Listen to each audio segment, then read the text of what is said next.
જય સંવિધાન. હું ડૉક્ટર આર્યુ મહેતા, આરટીઆઈ એક્ટિવિસ્ટ અને વિસલ બ્લોઅર સાવરકુંડલા. અત્યારે આ સાવરકુંડલાના ભાજપના ધારાસભ્ય મહેશ કસવાળાના મકાન સામે ઊભો છું. હવે આ ભાઈ દ્વારા અને એના મળતિયા નગરપાલિકા પ્રમુખ મેહુલ ત્રિવેદી દ્વારા જે કારનામાઓ થયા છે એ અહીંના આજુબાજુના તમામ કારનામાઓ તમને સ્થળ ઉપર બતાવીશ. સૌપ્રથમ તો તમે આ મકાનમાં અંદર થયેલું 2024માં વધારાનું બાંધકામ એટલે કે ગેરકાયદેસર બાંધકામ સ્પષ્ટ રીતે જોઈ શકો છો. 2024ના બાંધકામને કોઈ કાયદેસરતા મળતી નથી, ઇમ્પેક્ટ ફીમાં પણ મળતી નથી. માહિતી અધિકારમાં મેં માહિતી માગી એટલે ચીફ ઓફિસરે એવો જવાબ આપ્યો કે બાંધકામની મંજૂરી ઉપલબ્ધ નથી, પરંતુ રિનોવેશન થઈ રહ્યું હોય એવું લાગે છે. એમ કરીને આ ભાઈએ કચરા ટોપલીમાં ફેંકી દીધું. હવે આ મકાન છે એ આની પહેલાં જે વ્યક્તિ પાસેથી આ ભાઈએ ખરીદી કરી તો એ મકાનને એ વખતે શરતભંગનો હુકમ થયો હતો. આ મકાનવાળા જે પેલા ભાઈ હતા એણે શરતનો ભંગ કર્યો હતો કે કલેક્ટરની પૂર્વ મંજૂરી વિના વેચી શકાય નહીં. એ પૈસા ભર્યા નહોતા, એ કેસ હજી ક્લિયર નહોતો, કલેક્ટરનો હુકમ હજી ચાલુ હતો. એનો આ સોસાયટીએ કે કોઈએ વિરોધ કરેલો નથી, ક્યાંય એની અપીલ કરેલી નથી. હા, હું અપીલમાં ગયો હતો અને હાઈકોર્ટમાં પણ કેસ ચાલુ હતો, પરંતુ સોસાયટીએ એવી કોઈ અરજી આપી નહોતી કે અમે પૈસા ભરવા તૈયાર છીએ કે ભરી દઈએ છીએ. એટલે ઓલરેડી શરતભંગ ચાલુ હતો. એમાં આ ભાઈએ આ મકાન ફરીથી ખરીદી લીધું. એટલે આ બીજો શરતભંગ થયો. એટલે કે પછીની તમને બધી વિગતો ખબર છે કે ગેરકાયદેસર દસ્તાવેજ બનાવી લીધો, પછી એની એન્ટ્રી પણ સિટી સર્વેમાં પાડી દીધી. જેની વિગતો ઉપલબ્ધ છે એ હું મારા અલગ વિડીયોમાં કહીશ. હવે અહીંની હું વિગતો કહું કે આ ભાઈનું મકાન ખરીદવાનું ચાલુ હતું એ દરમિયાન તરત જ આ ભાઈ મેહુલભાઈ અને આ ભાઈએ મળી અને આ જગ્યાએ રોડ બનાવવા માટે સૌપ્રથમ તો જેવું મકાન લીધું એટલે આ ભાઈ અહીંથી પોતાના ઘરથી પહેલાં તો સ્પેશિયલ સામે જો રોડ બતાવે છે લગભગ સમજો ને 160 ફૂટ આ નવેસરથી ગટર સરકારી ખર્ચે લીધી. જૂની ગટર હું તમને બતાવું આ મકાનની ઓલરેડી પહેલાં હતી. આ રહી આ દિશામાં રહેલી જૂની ગટર. આ જૂની ગટરમાં બધાના કનેક્શનો હતા, પણ આ ભાઈનું મકાન નીચે ખાડામાં હશે, જે કોઈ કારણ હશે આમાં આવી શકે એમ નહોતું. એટલે આ ભાઈએ ફરીથી નવેસરથી આ ગટર બનાવડાવી. પછી આ જુઓ, આ બે ઇલેક્ટ્રિકના થાંભલા, આ અને આ બે થાંભલાઓ પણ જીબી પાસે નવેસરથી નખાવ્યા. પછી આ સામે મેં તમને કહ્યું 160 ફૂટ અને ત્યાંથી મેઇન રોડથી આ બાજુ આગળની બાજુ દાર બાજુ બીજા 100-150 ફૂટ જેટલા દૂરથી પાણીની લાઈન સ્પેશિયલ આ ભાઈએ નખાવડાવી. એની વિગતો પણ મેં આપેલી છે. એનું પણ મને માહિતી અધિકારમાં જવાબ મળ્યો કે કોઈ કનેક્શન લેવાની મંજૂરી ઉપલબ્ધ નથી, કે આ ખર્ચો એના કોઈ દસ્તાવેજો ઉપલબ્ધ નથી. હવે બીજી વાત કરું કે આ જગ્યાએ આ ભાઈએ રસ્તો બનાવડાવ્યો તાત્કાલિક. નામ કોનું લખ્યું? એ જૂના ભાઈ જે મકાનવાળા હતા એમ. અને અહીંયા એને રસ્તો બંધ કરવાની આખી અગાઉથી પ્લાન હતો. એટલે અહીંથી આ જગ્યાએથી ફ્રેન્ડ સોસાયટી જ્યાં પૂરી થાય છે ત્યાંથી માંડી એને સામે સુધી લગભગ 160 ફૂટ જેટલું આટલો રોડ બનાવવા માટે નગરપાલિકામાં આખો પ્લાન મૂક્યો, મંજૂરી મૂકી. હું તમને માપ સમજાવી દઉં કે આ 60 બાય 60ના મકાન છે ફ્રેન્ડ્સ સોસાયટીના. એટલે 6 તેરીની 18 સામે સુધી 3 મકાન છે એટલે 180 અને પાછળ બીજા 10 ગણો 190. સોરી, મેં તમને 160 કહ્યા, પણ 190 ફૂટ લાંબો આ રસ્તો બનાવવા પ્લાન મૂક્યો. પ્લાનમાં 80 મીટર લખેલા છે. 80 મીટર એટલે 262.46 ફૂટ થાય. એનો મતલબ એમ થયો 190 ફીટથી વધીને બીજા 60, 70, 80 ફૂટ જેટલું વધારે બતાવ્યું. અને આ રોડ બનાવવાનો ખર્ચો છે 7,83,500 રૂપિયા. હવે કેટલું બિલ મૂક્યું છે, શું થયું છે, આની ફરિયાદ હું પછી કરવાનો છું. હવે આપણે વાત ઉપર આવીએ. અહીંયા આ દિવાલ કરી અને રસ્તો બંધ કરવાનો પ્લાન હતો. એટલા માટે આ રોડને આ બાજુ પાછળ પણ અહીંયા બાજુમાં આ ભાઈ અહીંયા મહેન્દ્રભાઈ કરીને એક સાધુ કુટુંબના વ્યક્તિ રહે છે, અહીંયા એક બીજા વ્યક્તિ રહે છે સાધુ કુટુંબના ગરીબ લોકો. અહીંયા સુધી આગળ રસ્તો એમણે બનાવ્યો નહીં. અહીંયા એક પ્લોટ છે, આ પ્લોટની પણ અહીંયા એને ફેન્સિંગ કરી નાખી. એના પ્લોટ કરતાં વધારેનું એને દબાણ કર્યું છે એવી મેં ફરિયાદો કરેલી છે. એ વિગત પણ તમને સમજાવું. જો આ વ્યક્તિ જેનું અહીંયા આ મકાન છે ગરીબ વ્યક્તિનું સાધુ કુટુંબનું, એનું અહીંયા સુધી એનો કબજો હતો. આ ઝાડ બતાવી છે, આ ખાંભો છે ત્યાં સુધી, અને અહીંયા એનું ખળિયું અથવા તે વાપરતા હતા.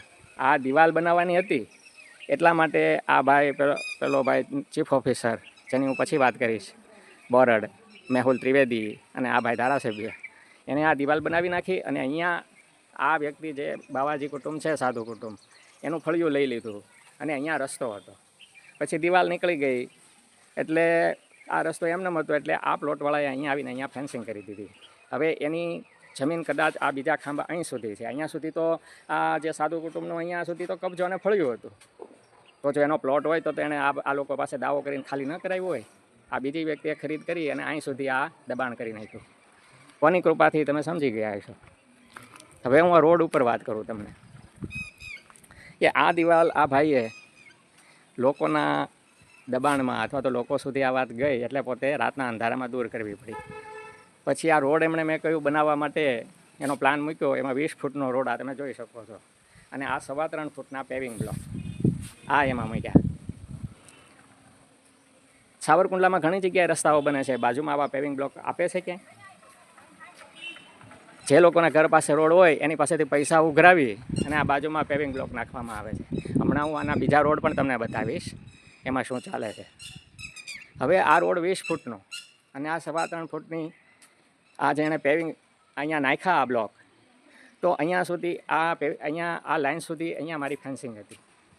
આ મારી એણે કાઢી, મારા ઉપર ગેરકાયદેસર રીતે આ મારી મિલકતો ઉપર તોડફોડ કરી અને અહીંયા ડિમોલેશન કર્યું, જે યુટ્યુબ ઉપર ઉપલબ્ધ છે. અને આવા કાળા કામો કરવામાં મેઇન વ્યક્તિ સરકારી હોદ્દાનો દુરુપયોગ કરનાર હસુ બોરડ કરીને જે એક વ્યક્તિ હતો, એને તો તાત્કાલિક 2-3 મહિના પછી સીધો રાતોરાત ઘર ભેગો કરી દીધો. તો એ વ્યક્તિ તો બીજી બ્રાન્ચનો હતો, ક્યાંક નોકરી કરતો હતો, નિવૃત્ત થયો હતો, અને આ ભાઈ એને ગમે તેમ કરી અને ગાંધીનગરથી ફરીથી કોન્ટ્રાક્ટમાં લઈને અહીંયા ચીફ ઓફિસરમાં મૂક્યો હતો. તો એને એના કાળા કર્મનું અડધું ફળ તો મળ્યું છે. હવે હું તમને બતાવું, આ પેવિંગ બ્લોક નાખ્યા, પછી આ દિવાલ દૂર કરી, પછી આ ભાઈ કસવાળાએ એવું લખીને આપ્યું કે મને જનપ્રતિનિધિ તરીકે મારી ફરજોનું ભાન છે, હું જો આવું કોઈ દબાણ સ્વેચ્છાએ જણાય તો જાતે દૂર કરીશ, અને આ સોસાયટીના તમામ દબાણો દૂર કરવા મારી ભલામણ છે. આવું નાટક કર્યું. નાટક કેટલા સમય ચાલ્યું, પૂરું થઈ ગયું. હવે જો બતાવું, આ મારી જે ફેન્સિંગ પેવિંગ બ્લોકમાં એણે જે મારી ફેન્સિંગ કાઢી, ત્યાં આ ભાઈએ આ સિમેન્ટના પોતાના નામવાળા બાકડાના દબાણ મૂકી દીધા. 1, 2 અને આ 3. આ કાયમી દબાણો છે. આ બાકડા, આ કાયમી દબાણો મૂકી દીધા અહીંયા. હવે બોલો, આ ભાઈ શું જનપ્રતિનિધિ છે? આ ભાઈ શેને લાયક છે? હવે આગળ બીજી તમને વાત બતાવું. હા, મેં તમને વાત કરી ને કે આ ભાઈએ નાટક કર્યું કે હું જનપ્રતિનિધિ છું અને તમામ દબાણો દૂર કરવા મારી ભલામણ છે. તો આ દબાણ દૂર કર્યું, બરાબર છે, ચાલો મારી ફેન્સિંગ દૂર કરી. આ જ જગ્યાએ રોડ ઉપર જુઓ, આ ખૂણો, આ સોસાયટીએ પોતે લેઆઉટ પ્લાન મૂક્યો, સાબિતી એને જ આપી, અને અહીંયા 8 ફૂટનું આ દબાણ છે. આ રોડ ઉપર જ દબાણ છે. આ ભાઈનો કારનામો જુઓ, પોતાની સોસાયટીના પોતાના દબાણોના કારનામાઓ જુઓ. આ જુઓ, મેં હમણાં તમને વાત કરી કે આ કસવાળાએ સરકારી ખર્ચે પોતાના ઘર સામે રોડ બનાવ્યો, એની સાથે પેવિંગ બ્લોક પણ સરકારી ખર્ચે ફિટ કરાવી દીધા. એ રોડ પછી આ રોડ બન્યો છે, પાછળની શેરી છે, એની પછીની ક્રમમાં ગણીએ તો આ ફ્રેન્ડ સોસાયટીની એની પછીની શેરી છે, એમાં આ સિમેન્ટ રોડ બનાવ્યો. આ જુઓ, અહીંયા એને પેવિંગ બ્લોક બનાવ્યા છે. આ બાજુ જુઓ, અહીંયા પેવિંગ બ્લોક એને નાખ્યા છે. તો આ પેવિંગ બ્લોક કોને? આ રહેવાસીઓને પૈસા ઉઘરાવીને નાખવાના. આ જુઓ, અહીંયા આ રોડ બનાવ્યા પછી આ બધું એમને ધૂળ માટી અહીંયા આ વ્યક્તિનો દરવાજો પણ બંધ કરી દીધો. આ એના કોન્ટ્રાક્ટર છે, આ કેવું કામ કરીને ગયા છે જુઓ. કેમ કે એને શું કહી શકાય, એની સાથે તો બધી મિલીભગત હોય. આ વ્યક્તિ મકાન બંધ છે, સુરત છે, એટલે આની ફરિયાદ પણ ક્યાં કરે. હવે આગળ બીજી વાત કરું. જુઓ, આ જે રોડ છે મેં તમને બતાવ્યો કે કસવાળાએ પોતાનો રોડ બનાવ્યો, ત્યાં પોતાની સોસાયટી પૂરી થતી હતી, જ્યાં એણે દિવાલનું દબાણ કરવું હતું, એટલે ત્યાં સુધી આ સોસાયટી પૂરી થઈ, અહીં સુધી રોડ બનાવ્યો. હવે આ રોડ આ બાજુનો ક્યાં સુધી બનાવ્યો જો, આ અંદરના સુધી, અંદરની બાજુ જ્યાં સુધી સોસાયટીની હદ પછી અહીં સુધી બનાવ્યો. મેં આ બાબતે ફરિયાદ કરી કે ભાઈ આ બાજુવાળા વ્યક્તિ છે એનો તમે રોડ નથી બનાવ્યો એના ઘર સુધી, કસવાળાના બાજુના પાડોશીના ઘર સુધી, તો હવે તો દિવાલ દૂર થઈ ગઈ, હવે તો બનાવો. તો કાંઈ જવાબ દેતા નથી. બીજી અરજી મેં કરી, આ ફ્રેન્ડ સોસાયટીનો એટલે કે ધારાસભ્ય કસવાળાની સોસાયટીનો કોમન પ્લોટ છે. આ કોમન પ્લોટ અહીં સુધી છે. જો આ 30 ફૂટનો રોડ છે, અહીંથી સામે સુધી તમે જે જોઈ શકો છો, પુરાવાથી જ વાત કરું છું, લેઆઉટ પ્લાન પ્રમાણે. આ 30 ફૂટનો રોડ અહીંયા ફેન્સિંગ બાંધીને બંધ કરી દીધો હતો બંને બાજુથી, આખી આ ચારે ફરતી. એ મારી અરજી પ્રમાણે ત્રણેય કચેરીઓને ગુજરાત માહિતી આયોગના હુકમથી અહીં સ્થળ ઉપર આવવું પડ્યું અને આ રસ્તા ખુલ્લા કરાવ્યા હતા. આ રસ્તા કેમ બનાવવાની? મારી અરજી છે, આ બાજુવાળા મકાનવાળા ભાઈએ પણ અરજી આપી છે કે ભાઈ અહીંયા મારા ઘર પાસે રસ્તો બનાવો. કેમ કે આ બાજુવાળા ભાઈને પણ એક ટેન્શન છે, ભવિષ્યમાં આ બધા મિલીભગત કરી આ બધું કદાચ વેચી નાખે તો અહીં સુધી, જે અહીંયા એના ઘર સુધી આ બધું વેચાઈ જાય, અહીં સુધી આવી જાય. હકીકતે તો આ ભાઈના મકાનને અહીંયા રસ્તો છે. હવે બીજી આગળ વાત કરું. હવે મેં જે તમને ગલી કહી એની સામેની ગલીમાં આ સાથે જ બનેલો રોડ છે. જુઓ, અહીંયા પણ પેવિંગ બ્લોક ફિટ કર્યા નથી. હવે તમને દબાણની વાત કરું. આ રોડ બન્યા પછી કસવાળાએ દબાણની ભલામણ દૂર કરવા માટે ભલામણ કર્યા પછી જુઓ આ દબાણો. જો આ ભાઈએ સરેઆમ આ રીતે અડધો રોડ રોકી અને અહીંયા દબાણો કર્યા છે. જુઓ, આ અહીં સુધીના દબાણો, આ રસ્તા ઉપરના દબાણો નથી. આને કસવાળાને, સરકારી તંત્રને હું એક્ટિવિસ્ટ ડૉક્ટર મહેતા એક જ વ્યક્તિ દેખાઉં છું. હવે મેં તમને કહ્યા ને એના લેઆઉટ પ્લાન પ્રમાણેના ગોળાઈના ખૂણાના દબાણો. જુઓ, આ પણ એક ખૂણાઈનું દબાણ, ખૂણાનું. સામે એક ખૂણાનું દબાણ 8-8 ફૂટનું. આ 8 ફૂટનું અહીંયા ખૂણાનું દબાણ. આ તમામ દબાણો. હજી આગળ દબાણો બતાવું. આ જુઓ, લેઆઉટ પ્રમાણેના આ બાજુનું એક ખૂણાનું દબાણ, આ બાજુનું ખૂણાનું દબાણ, 8-8 ફૂટના આ દબાણો. ત્યારબાદ આ ઓરડી અને દારનું દબાણ, એ તમને હું પછી બતાવીશ. પહેલાં હું આ રસ્તાની વાત કરું. જો આ રસ્તો કસવાળાના રસ્તા બનાવ્યા પછી બન્યો. જુઓ, અહીંથી માંડી અને છેક સામે છેલ્લું ઘર દેખાય ત્યાં સુધી 2 શેરીઓનો રસ્તો. અહીંયા પેવિંગ બ્લોક નાખ્યા છે. જુઓ, અહીંયા પણ પેવિંગ બ્લોક નાખ્યા નથી. એટલે આ સોસાયટીએ પોતાના ખર્ચે અહીંયા પેવિંગ બ્લોક નાખવાના. હવે વિચારો, આ જ લોકો, સોસાયટીના લોકો પોતાની સોસાયટીના મેમ્બર કસવાળાને અને એના માણસોને મત આપશે? આપે તો તમે જ કહો એ મહામૂર્ખ ન કહેવાય તો શું કહેવાય? હવે બીજી વાત, સાવરકુંડલાના અનેક રસ્તાઓ તમે જોયા હશે. મેં તમને જે રસ્તાઓ અત્યાર સુધી બતાવ્યા એ 20-20 ફૂટના, સિમેન્ટ ફૂટના, અને બાજુનો પેવિંગ બ્લોક કદાચ 3.25 ફૂટનો. હવે જુઓ, આ કસવાળાની સોસાયટી, એનો પાછળનો ભાગ, આ BSNLનું અહીંયા મેદાન છે અને ગુરુકુળનું પણ આ બાજુ પાછળનો ભાગ છે, પરંતુ આ અંદરની સાઈડની શેરી છે. આ શેરીનો રસ્તો જુઓ, આ જુઓ કેટલો, લગભગ 30 ફૂટનો આવો રસ્તો સિમેન્ટ બ્લોકનો બનાવ્યો છે. જુઓ, અહીંયા આની કાંઈ જરૂર છે? આ સિમેન્ટ ફૂટનો આટલો મોટો રસ્તો બનાવવાની કારણ શું? કયું ષડયંત્ર ચાલી રહ્યું છે? શા માટે આ રસ્તાઓ બનાવવામાં આવી રહ્યા છે? મલાઈ માટે, આ બાજુ કિંમત વધારવા માટે, કોઈ વેપાર માટે? તો આ બીજું હું તમને રસ્તા ઉપરનું દબાણ બતાવું. જુઓ, આ વર્ષોથી 15 વર્ષથી મારી ફરિયાદ છે. આ ફ્રેન્ડ સોસાયટીનો, કસવાળાની સોસાયટીનો આ પ્રાઇવેટ દાર અને એની ઓરડી છે. જુઓ, આ રસ્તો એણે બનાવ્યો, મારે ત્યાં રસ્તામાં ફેન્સિંગ આવે છે, પેવિંગ બ્લોક નાખવાના છે એમ કરી અને ગેરકાયદેસર રીતે હુમલો કરીને તોડફોડ કરી નાખી. અહીંયા જુઓ, રસ્તો અહીંયા સુધી અટકી ગયો. અહીંથી આ આટલો રસ્તો બનાવી નાખ્યો. અને આ બધું એમના પ્રાચીન ધરોહર હોય ને, જાણે ઐતિહાસિક સંરક્ષણ એમ કરીને આ કસવાળા દ્વારા ઐતિહાસિક સંરક્ષણ એની સોસાયટીના દબાણોનું ખુલ્લેઆમ જુઓ. હવે જુઓ, અહીંયા પણ જુઓ, જે મેં તમને આ રસ્તો બતાવ્યો એની જ સામે, એટલે આ પાછળની શેરી, અહીંયા તો કંઈ નથી. જુઓ, અહીંયા પણ જુઓ કેટલા ફૂટનો વિશાળ રસ્તો બનાવ્યો.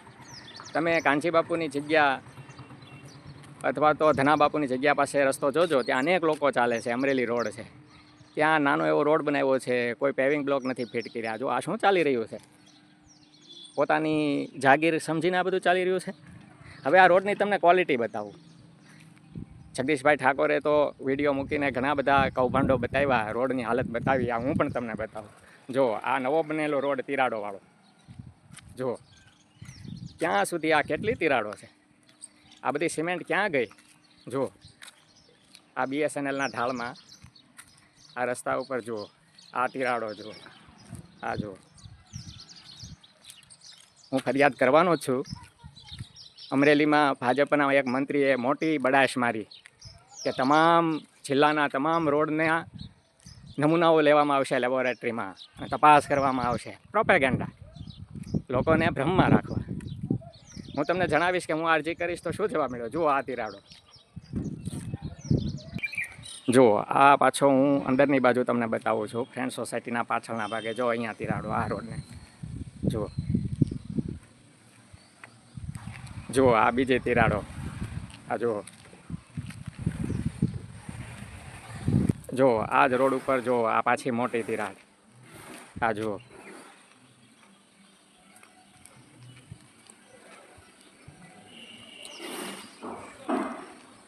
જુઓ આ રોડની હાલત જુઓ, કેવો બનાવ્યો છે. આ જુઓ, આ હમણાં વરસાદ આવશે જુઓ, એટલે આ પાછું એનું આ આખા સાવરકુંડલામાં આ દશા છે. કોઈ પણ જગ્યાએ તમે સાવરકુંડલામાં આંટો મારો, ક્યાંય પણ કોઈ જગ્યાએ તમને સારો રોડ બતાવ્યો હોય તો આને મત આપજો. બાકી જુઓ આ પાછી બીજી જુઓ તિરાડો. બાકી હૈસો કરીને આવા જ લોકોને જો છૂટીને મોકલવામાં આવશે તો આપણું કલ્યાણ બીજું કોઈ કરવાવાળો ઉપરવાળો આવવાનો નથી. જુઓ આ તિરાડો. આ હવે હું પાછો કસવાળાના ઘરની સામેની ગલી બાજુ પહોંચી ગયો. જો આ સામે કસવાળાનું મકાન, અને આ જુઓ આ પાછી તિરાડો.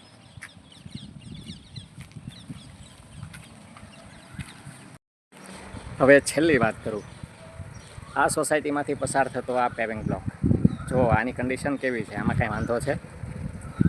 જો આ આવી રીતે ઇન્દિરા વસાહતથી શરૂ કરી અને સંસ્કાર મંદિર સુધી આ રોડ જાય છે. 2012 કે 2014માં આ રોડ બનાવેલો. આ રોડમાં પણ ભ્રષ્ટાચાર થયેલો હતો, એની મેં ફરિયાદ કરી હતી. તમે જોઈ શકો છો કે આ રોડના લેવલથી નીચે અંદરની સાઈડ બનાવ્યો. જો એટલે આમાં કેટલા પૈસાનો ભ્રષ્ટાચાર થયો હશે. આ ફરિયાદ મેં કરી, એ બધું એણે સમેટી અને બધું ઉપર સુધી બધું રજૂ કરી દીધું. અને એટલે બધા જવાબો આપી અને એ બધું ઠીંડલું વાળી દીધું. પરંતુ મારી ફરિયાદના હિસાબે અહીંયા સુધી રોડ બનેલો હતો, અહીં ખૂણા સુધી, આગળના ખૂણા સુધી, વળાંક સુધી, નીચે સુધી. પછી ત્યાંથી ભાવના સોસાયટીથી નીચેના ઢાળથી ચાલુ કરી સંસ્કાર મંદિર સુધી એ કામમાં પરિવર્તન આવી ગયું. હું તમને બતાવું ફરિયાદ કરવાથી, જાગૃત થવાથી શું પરિણામ આવે. જુઓ આ મારી ફરિયાદ પછી નીચેની બાજુએ આ રોડ બનાવવામાં આવ્યો. જો આ કઈ રીતે બનાવ્યો. પહેલો રોડને સરખાવવાની સાથે પહેલાંમાં બધી મલાઈ ખાઈ લીધી, આ એમણે વ્યવસ્થિત બનાવવો પડ્યો. જુઓ હવે આ જુઓ, આ રોડને કાંઈ વાંધો છે છેક સુધી? હવે આ કસવાળાની બાજુનો પાડોશી મને ધમકીઓ આપતો હતો કે હજી તો આ રોડ છે એ ફરીથી નવેસરથી બનવા દો, અમે જોઈ લઈશું. એટલે મને ધમકી આપે છે કે આ રોડ ફરીથી બનાવશે અને એમાં મારો મકાનની બાજુમાંથી બને છે. હું હમણાં તમને બતાવીશ. એટલે મારી મકાનની બાજુમાંથી રોડ બનાવવામાં મારું મકાન પાડી દેવું છે.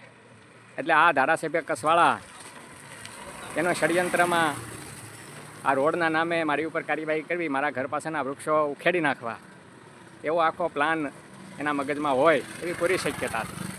એ તો હું લડી લઈશ. પરંતુ મેં ફરિયાદ કરી કે ભાઈ આ સારામાં સારો રોડ છે, આવા સાવરકુંડલામાં ઘણા પેવિંગ બ્લોક રોડ છે, સારા રોડ તોડીને તમે નવા આમાં પૈસા નાખો અને અમુક જગ્યાએ તો લોકોને હજી તો રસ્તા બન્યા નથી, વધારામાં રસ્તાઓ રિપેર થયા નથી, એને રિપેર કરો. આ ધારાસભ્યને પોતાને પ્રાઇવેટ ચાલવા માટે અહીંયાથી ચાલવું છે અને આ સોસાયટીની કિંમત વધારવી છે, સેટિંગ કર્યું છે એટલે રોડ બનાવી નાખવાનો. એટલે મારી ફરિયાદ પછી તાત્કાલિક આને રિપેરિંગ કરી શકાય એવી મેં રજૂઆત કરી હતી.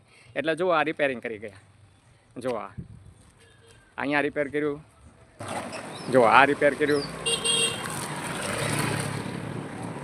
જો આ રિપેર કર્યું, જો આ રોડમાં શું વાંધો હતો.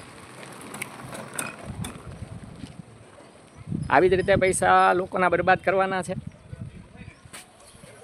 અહીં સુધી રિપેર કર્યું, પરંતુ ઉપરની બાજુ મારા ઘર પાસે આવ્યા નહીં, કેમ કે તો મને ખબર પડી જાય ને.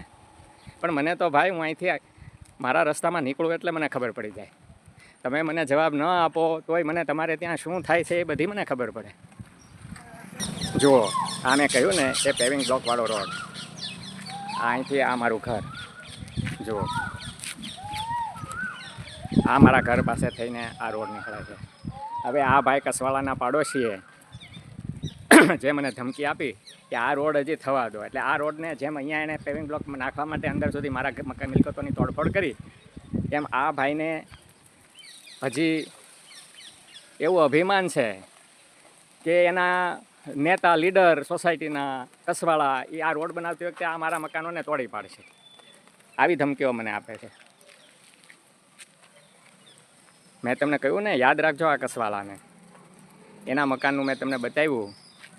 દરરોજ રાત્રે પોલીસના 2 માણસો દ્વારા 1 વર્ષથી એના મકાનમાં પોતે હાજર હોય કે ન હોય, પોલીસ તંત્રના 2 માણસો દ્વારા આખી રાત ધ્યાન રાખવામાં આવે છે. અત્યાર સુધીમાં એની કિંમત કેટલી થઈ? 4.5 લાખ રૂપિયા. 4.5 લાખ રૂપિયા આપણા પ્રજાના પૈસે આ ભાઈ રાત્રે મકાનનું ધ્યાન રખાવડાવે છે. આ કોઈ સાવરકુંડલા અમરેલીના કોઈ ધારાસભ્ય, સંસદ સભ્યએ અત્યાર સુધીમાં આવું કર્યું છે? વિચારજો. જુઓ મેં તમારી આંખ ખોલવા માટે તમારી સામે બધું બતાવ્યું અને જે તે જવાબદારોના નામ પણ લીધા. હું કોઈથી ડરતો નથી. મોતને મુઠ્ઠીમાં રાખીને માથે કફન બાંધીને ફરું છું. સાચો એક્ટિવિસ્ટ છું. કોઈની મેં મફત ચા પણ પીધી નથી, પીતો નથી, પીવાનો નથી. જો અમારી વાત તમારા ગળે ઉતરે તો પહેલું કામ કરજો, પોતાની જાતમાં સત્યને લાવજો. બીજું કામ કરજો, તમે બોલી ન શકો, તમે ફોરવર્ડ ન કરી શકો, તમે લાઇક ન કરી શકો, મને ખબર છે, તો તમે આ એક વ્યક્તિને લીલિયા સાવરકુંડલા સુધી તમે કાંઈ ન કરી શકો. ચિત્રમાં આવો નહીં તો કાંઈ નહીં. તમે કોઈને વિડીયો મોકલશો તો તમને કોઈ કાંઈ કરી નહીં લે. 5 દિવસ પછી ચૂંટણી છે. આ એક વ્યક્તિ સાવરકુંડલા અને લીલિયાની છે એના સુધી આ પહોંચાડો. વિપક્ષોને ખાસ જણાવું છું કે જે લોકો ઊભા છે, તમે લોકો તમારા મતદારો સુધી તમારે આ જ બતાવવાનું છે, બીજું કાંઈ રજૂઆત કરવાની જ નથી. આ બતાવો અને લોકશાહીનું પર્વ છે, મતનું દાન છે, એની કિંમત સમજો. અને આ ભાઈ ધારાસભ્ય કસવાળા, મેહુલ ત્રિવેદી, એના મળતિયાઓ, એને બધાને હટાવો અને નવા લોકોને, સારા સનિષ્ઠ કાર્યકરોને, વિપક્ષોને લાવો. બસ એ જ શુભેચ્છા. જય સંવિધાન.